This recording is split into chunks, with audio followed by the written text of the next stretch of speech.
Bonjour chers téléspectateurs, vous êtes sur Télé Sud, précisément dans l'émission d'entretien du jour. Nous parlons aujourd'hui de la situation au Burkina Faso. Le pays a été victime d'un second coup d'État en moins de 9 mois, le vendredi 30 septembre. Avec le président du CISAG, entendez Conseil d'information et de suivi des actions du gouvernement, Isiaka Ouedraogo, nous parlerons de cette situation. Bonjour monsieur Ouedraogo. Bonjour à vous, monsieur à Télé Sud. Bonjour à monsieur Émeric. Alors, depuis le coup d'État du 30 septembre, on a entendu très peu les acteurs de la société civile et surtout les acteurs de la classe politique burkinabé. Est-ce un silence stratégique ou de la prudence? Non, je m'en vais tout de suite vous dire que vous vous trompez parce que si vous avez vu toutes les foules qui sont sorties pour soutenir l'arrivée du MPSR rectifié MPSR 2, l'arrivée du capitaine Ibrahim Traoré, alors donc c'est l'œuvre en fait des sociétés civiles. C'est les sociétés civiles qui ont mobilisé les gens pour sortir et soutenir le coup d'État. Alors donc les sociétés civiles à un moment donné avaient désapprouvé la politique en fait du président et Damiba face à la dérive autoritaire et la dérive stratégique que celui-ci avait dans la gestion de la gouvernance sécuritaire dans notre pays et pour laquelle d'ailleurs il a fait le coup d'État. Alors donc le peuple a désapprouvé son acte en condamnant en fait justement son régime, en soutenant en fait l'arrivée du nouveau régime, à savoir le capitaine Ibrahim Traoré.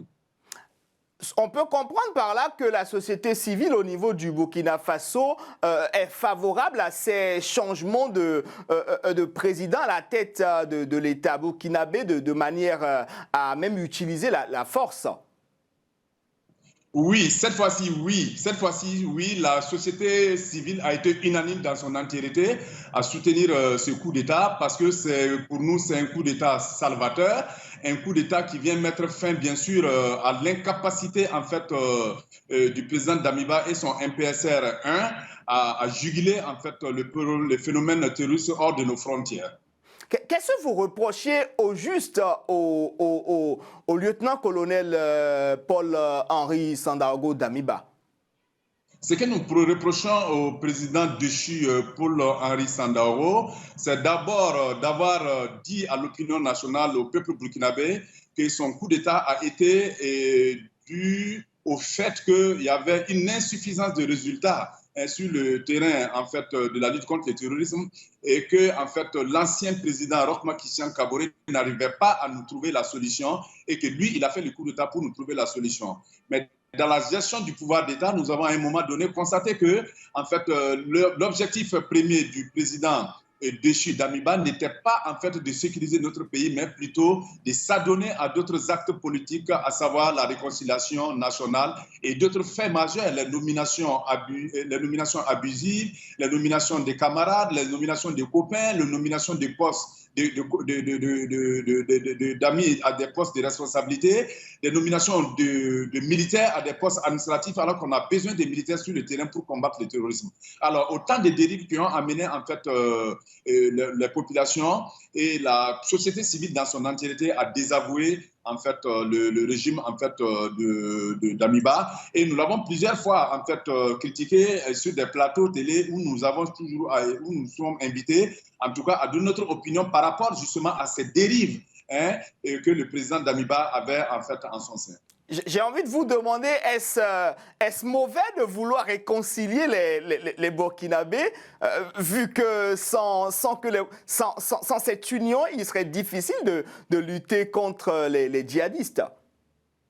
Non, non, ce n'est pas du tout difficile. La réconciliation, vous savez, d'abord, il faut la paix et la sécurité pour aller à la réconciliation. On ne peut pas aller à la réconciliation des populations sans sécuriser notre pays, sans en fait la paix dans notre pays. Alors, l'objectif premier d'abord serait d'abord de sécuriser le pays et faire reculer le phénomène terroriste avant en fait de se donner à la réconciliation.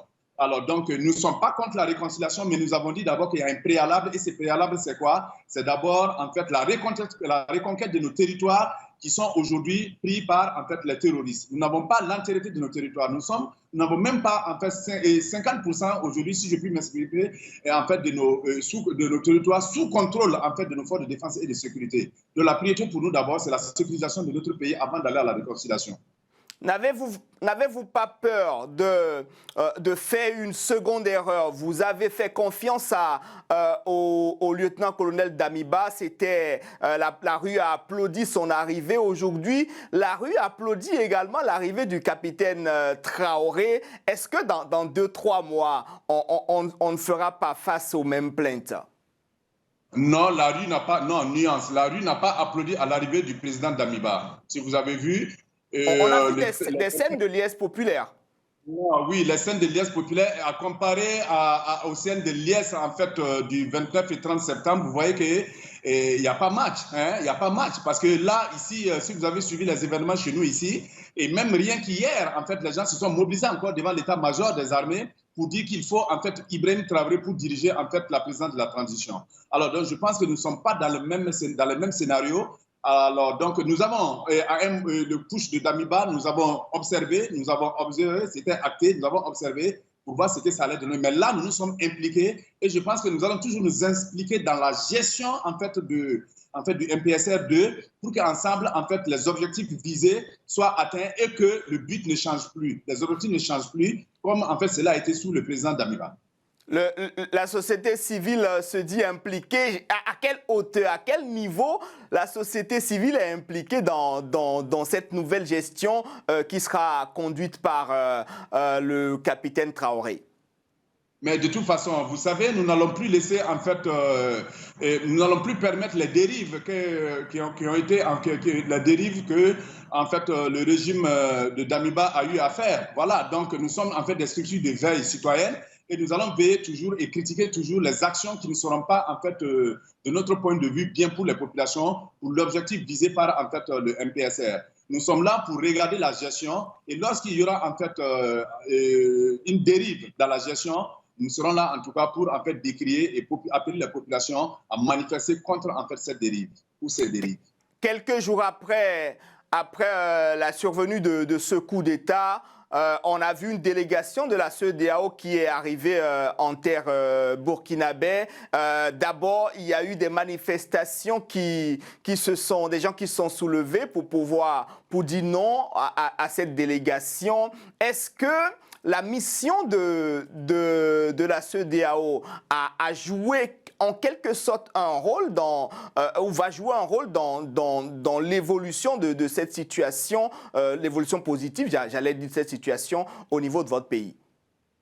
Oui, bien sûr, parce que vous savez, on ne peut pas en fait travailler sans la CEDEAO. C'est une organisation sous-régionale et nous avons bien accueilli la CEDEAO et nous avons passé le mot d'ordre à tous les responsables d'OSC, à tous les militants en fait de nos structures et pour leur dire de faire mention honorable à la CEDEAO, d'accueillir la CEDEAO à bras ouverts parce que la CEDEAO ne venait pas pour nous imposer quoi que ce soit, mais c'était pour en fait venir d'abord s'assurer et que la feuille de route qui a été arrêtée sous le président Damiba serait toujours la même feuille de route en fait, qui allait conduire en fait, la nouvelle transition et le MPSR 2. Alors donc notre inquiétude étant levée, alors donc nous avons en tout cas bien accueilli la CEDEAO et nous pensons qu'avec la CEDEAO, nous allons en fait travailler en sorte que les engagements qui ont été pris par le MPSR 1 puissent être respectés par le MPSR 2 et qu'ensemble, en fait, sous la supervision de la société civile, de la classe politique dans son ensemble,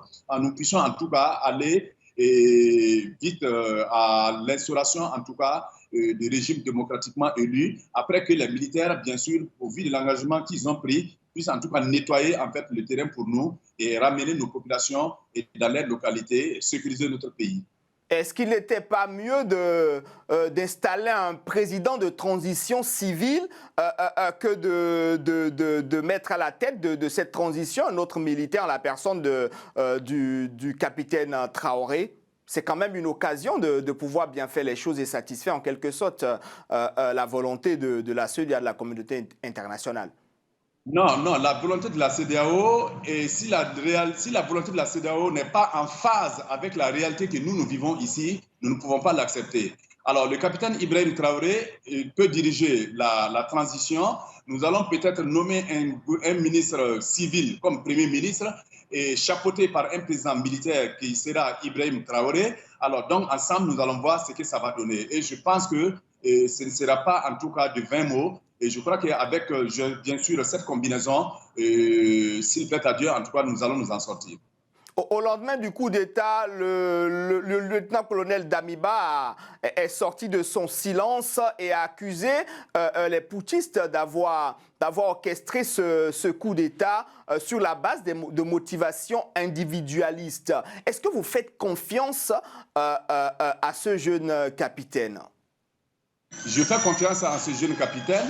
Alors, donc, ce que le président Damiba a dit n'engage que le président Damiba. Nous sommes là, nous supportons le président Ibrahim Traoré et nous allons en fait l'accompagner justement dans cette noble mission. Je vous avais interviewé il y a quelques mois en arrière sur le procès Sankara.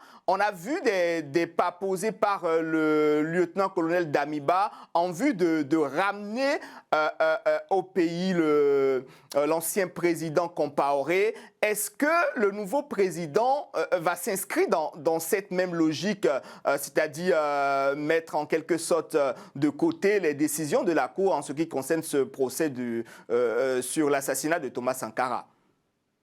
Je crois que le nouveau président du reste est dans la même logique, la logique de la réconciliation nationale, mais il ne mettra pas les charrues avant les bœufs comme l'a fait en fait l'ancien président Damiba. Nous attendons d'abord les assises et je pense que les feuilles de route seront en fait justement écrites par nous en collaboration justement avec le nouveau gérant du pouvoir. Et c'est pour tout simplement vous dire qu'en fait, il y aura en fait une concertation inclusive afin en fait de trouver en tout cas un consensus dans toutes les décisions qui seront prises par le gouvernement. Une dernière question avant de finir cette émission. On a vu quand même que les djihadistes qu'on dit affronter, contre lesquels on lutte, ont profité quand même d'un coup pour pouvoir induire en quelque sorte le coup d'État. Et ils s'en félicitent d'ailleurs. Est-ce qu'il ne se joue pas en quelque sorte des militaires burkinabés? Non, bon, je pense que en fait, je vous donne rendez-vous dans quelques mois. L'histoire nous dira la vérité. Et je pense que en fait, justement, c'est laxisme en fait dans la gestion justement de cette crise-là et en fait qui a emporté le président Damiba. Et je pense que les jeunes qui sont arrivés, ils prendront les mesures selon en fait bien sûr la dimension du problème. Et nous allons, en tout cas, j'espère et je crois que en tout cas, ils trouveront une solution à ces phénomènes terroristes. Idrissa Ouedraogo, je rappelle que vous êtes le président du CISAG, le Conseil d'information et de suivi des actions du gouvernement. Vous avez parlé avec nous de la situation au Burkina Faso. Merci d'être passé sur cette émission. Merci à vous, merci à Télésud. Chers téléspectateurs, c'est tout pour cet entretien du jour. Continuez à vous informer en regardant Télésud. Au revoir.